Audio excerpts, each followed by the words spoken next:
Beskerm my soos die appel van u oog, steek my weg in die skadu van die vleuels.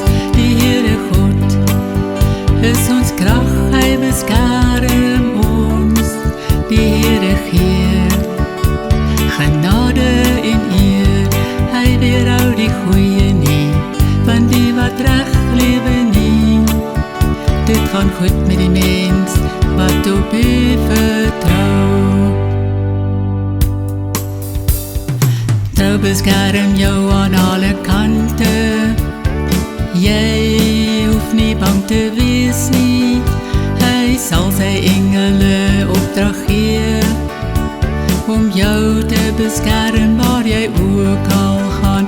Op hul hande sal hulle jou dra, sodat jy nie jou voet teen 'n klip stamp nie, sodat jy nie jou voet teen 'n klip stamp nie.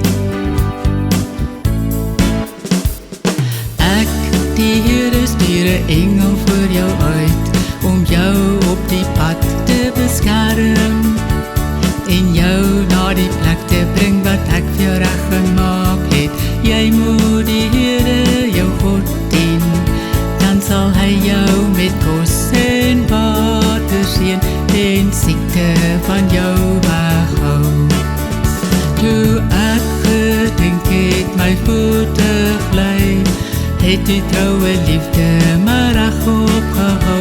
Toe ek met baie onrus in my binneste sit, het die vertroosting my tot rus gebring. Het die vertroosting my tot rus gebring. Die Here sal jou seën en jou behoed, die Here sal sy